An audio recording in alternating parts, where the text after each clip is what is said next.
Hello, welcome to JIBRIN Angle on Owoleke TV. My name is JIBRIN, and this is my angle. Once again, we are with Barrister Austin Manta, a very senior legal practitioner that will be discussing several matters of the moment. Barrister Austin Manta has been with us since the inception of this program. For those of you who know him, so he's not a new face. He has just joined us for the first time. He is an icon in legal practice. Barrister, thank you once again for joining us. Thank you very much for having me here. All right, let's just hit the ground running. Let me play this video, this clip, and we'll come back to talk about it. Let me advise that this idea of the president being petroleum minister is not a good idea. The last president was Minister of Petroleum for 8 years. When I was governor of Central Bank, we had a petroleum minister. So when I talked about NNPC, I could attack Dizani. Now nobody can talk about petroleum because 8 years, if you talk, you're attacking the president. We need that buffer. Somebody has to be there. So a minister has to be there who is held accountable by Nigerians. Why is NNPC not able to bring in dollars? I'm sorry, this is the question that cost me my job. I will continue asking this question until NNPC is fixed or until I die. Where are the dollars? We need to shine light on NNPC. The finance minister cannot tell you that today, this is how many barrels of oil that we produce and exported. You can only rely on NNPC telling him. Those barrels are revenue. They belong to finance. We've been talking about this for 10 years. We are no longer paying subsidies. So where are the dollars? Before it was under recovery. Now we don't have under recovery. Where is the money?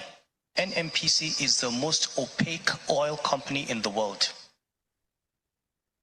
When I was in the central bank for 15 years, they had not been audited. So, you know, the central bank is easy to attack. But the central bank does not manufacture dollars. And you want to have stability in the exchange rate, you've got to go back to those issues we raised in 2014. All right, Barrister. Did you hear everything? Was the audio clear? All right. For those of you who may not know him, who may not remember or know him, he was a former CBN governor. Emir Sanusi is his name. And he is the current Emir of Kano, Emir of Kano, right? Kano State, yes. And you heard what he said. Sanusi has been, from even while we were still at the CBN as governor, prior to his departure, he actually kind of blew the lead off the corruption going on in the system then. Even though I saw him, because I've written articles twice on Sanusi's leadership as the CBN governor, and I listed how corrupt he was then. So even though he participated in the corruption, he actually he is, let me say, a whistleblower. He's part of an establishment, again, blowing whistle that affects he himself, a sort of, but he to me, he thought, but he didn't know it affected him. That wasn't his intention anyway, because he was part of the corruption. Here again, and he's been controversial, even as this emir, he's been spilling the beans over the years. Here again, he's talking about the corruption in NNPC. Even though he tried to exonerate CBN, trying to ask us not to blame CBN or whatever. CBN is as corrupt as any other institution. But you heard what he said. NNPC has, when he was the governor, we don't know of now. When he was governor, so for 15 years, NNPC was never audited. And obviously, I am very sure up to now it's still the same thing, because after he left, it was, the system was as corrupt as it used to be, even worse. And Buhari came in, the system even became more corrupt, and now we have. So obviously, I am very sure that the NNPC up to today has not been, audited. That means We are talking about over 20, almost 20 years. Well, over 20 years, not even almost 20 years. Over 20 something years, NNPC has not been audited. Barrister, based on everything you heard, NNPC has not been audited for over 20 years.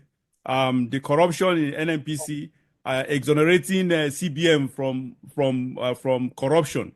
What is your take on all this? Thank you.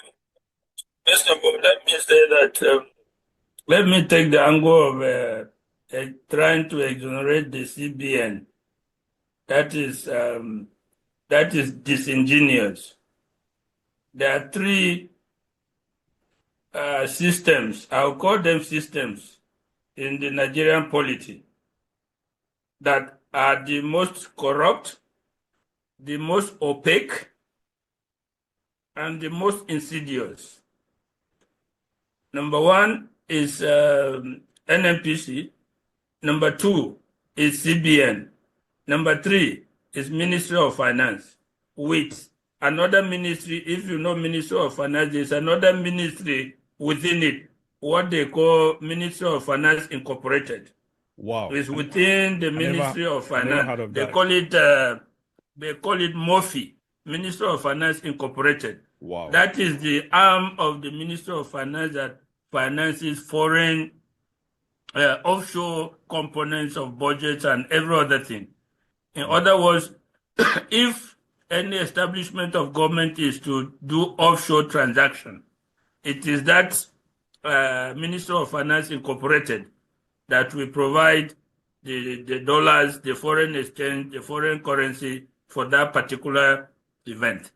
Between these three systems, they hold Nigeria at the jugular. And if you do not beam a searchlight on them, if you do not put them apart and bring them back together, forget about solving Nigeria's corruption problem. These are the seeds of corruption in Nigeria. And whenever somebody comes to power, even if you come with good intention, the nature of the Nigerian politics will overwhelm you, will tell you that you need to control these agencies in order to fund your political activities, in order to fund your corrupt activities, in order to fund whatever you are going to do with money. These are the places you are going to get the money to bribe people, to bribe institutions, for whatever you want to do with funds as a government. It is these three institutions that you withdraw your money from. So when Sanusi is trying to shift the CBA, I was laughing. I've heard this speech from him repeatedly. Remember when he was the governor of the CBN, he was dishing out money here and there. Yes. He will say he has given 5 billion to social school, 300 million to this, 500 million. The CBN's budget is not oversighted by the National Assembly. They do their budget in the way they want and carry out their activities in the way they want. In the same way that you can say NNPC is not audited, the same thing applies to the CBN. So between these three agencies, Nigeria is at their mercy. But let me come back to the NNPC and the fact that the president is the Minister of Finance. You will now understand from my background why it is necessary for the president to be Minister of Finance. This started with Buhari's government. Buhari, yes. When Buhari came to power, they have to whisper to him that, look, we have to control that. It's a cash cow. It's Nigeria's cash cow. We have to control it. We have to be in charge of this.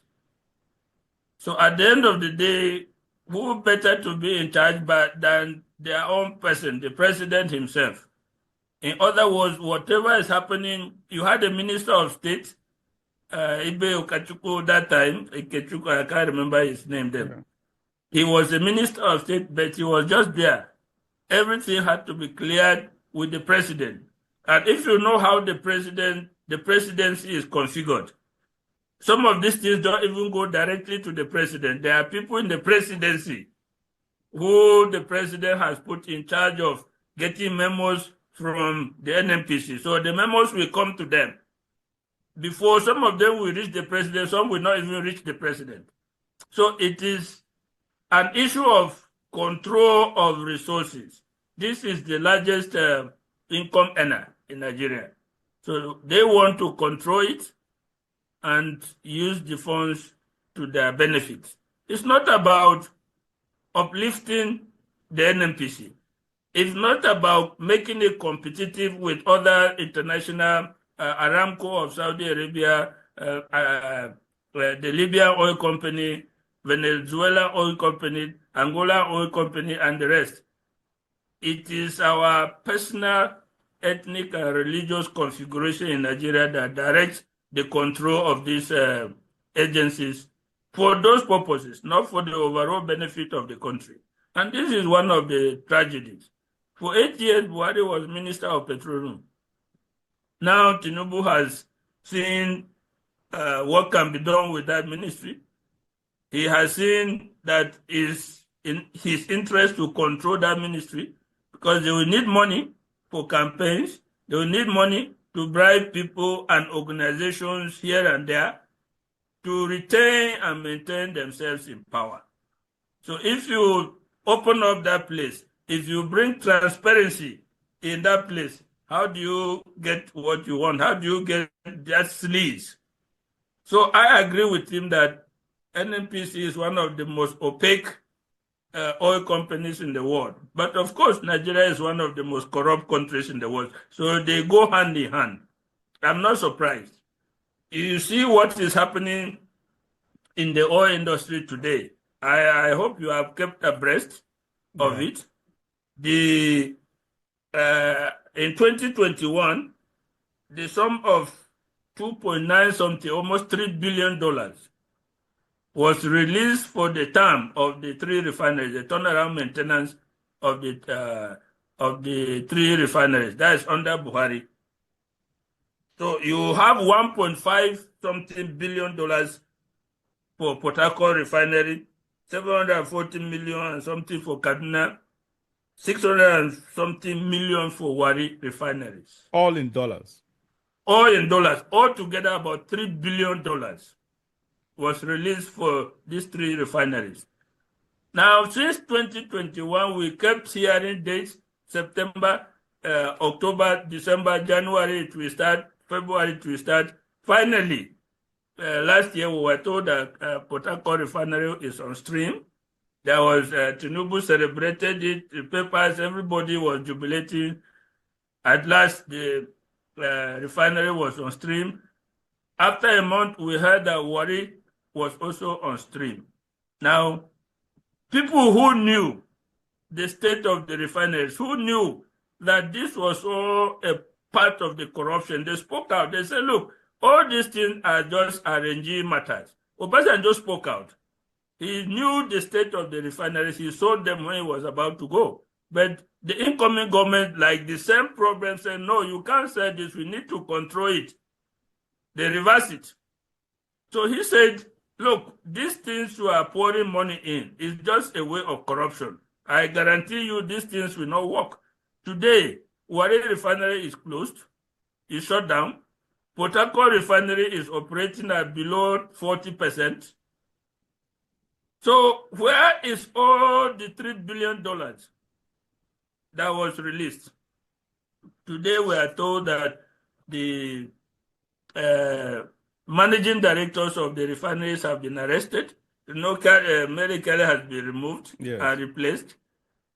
We are hearing that he's under detention. The MD of Kaduna, Wari, and Port Harcourt refineries have been detained. We are hearing stories of gargantuan amounts. We even heard that in one account of one of them, they found about 80 billion naira. And the EFCC is still finding more accounts with huge monies inside it. So all this thing is the kind of corruption that Nigeria has come to be exemplified with. And that is the reason why they will not trust anybody with the Ministry of Finance. Let it be with the president himself. That is all. And that started during Ministry of Buhari. Petroleum, not Finance. Yes, that started during Buhari, and President Tinubu has seen the good benefit of retaining it. So he has What do you expect? They saw what Desiani did now. What Desiani when during the Jonathan's regime administration, she was the petroleum minister. They saw what she did, how she embezzled our money, and she became even richer than the president himself. Exactly. So that was they just decided to, because Desiani actually opened the eyes. I think she opened the eyes of the incoming leaders. And that's why nobody wants to relinquish that petroleum ministry again to any minister. Nobody will relinquish it. So it's a cash cow. You are talking of billions of dollars. It's all about control. Can you imagine what even $100 million will do to you in Nigeria today? How much you can control people? How much you can use to have your way in Nigeria if you have even $100 million? Yeah, so, the same Tinubu, in Tinubu's case, sorry to call it short, Tinubu's case, his own is even the worst. Now, the part of the NNPC now belongs to Owando. A part of that is the finished products belongs to, he has obviously sold it out to Owando. Owando, who owns Owando, technically, by default, it is his nephew that is managing it. It's sort of another Tinubu. And he obviously is the owner of Owando, So if his nephew is managing it, that's just a front. Obviously, by default, Owando is Tinubu's company, and he sold the refined the finished product, the part of the finished product, the one NNPC, the NNPC gas station. They call it the NNPC Retail Limited. NNPC Retail Limited. Okay.